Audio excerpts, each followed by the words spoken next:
Само откупна цена од 30 денари за килограм пченица од загуба ќе ги спаси житопроизводителите. Единствено така нема да се повторува праксата од минатите години кога работеа со загуба.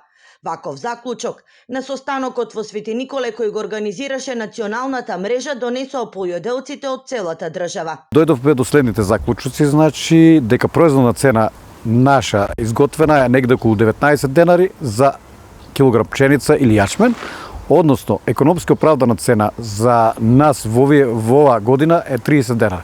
Сето тоа што е испод 30 денара е економски воде во загуба. Во наредниот период полјоделците очекуваат и земјоделскиот институт да ја изготви во годинешната производна цена, која ќе одговара со нивната пресметка, а тоа е 19 денари за килограм. Откако ќе го добијат овој документ, ќе бараат средба со новата влада.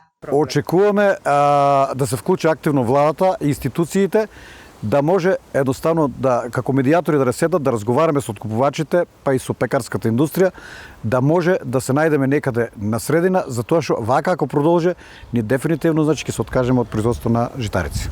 Стартот е веќе почнат, приносите се многу намалени, значи за разлика од лани се движат негде околу 1500 до 3000 килограма на хектар, што е многу малку.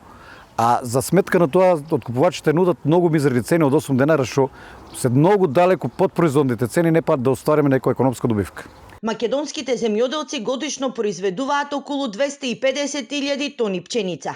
Овие приноси не се доволни, па за да се покријат основните потреби на населението, секоја година повеќе од 100.000 тони пченица увезуваме од странство.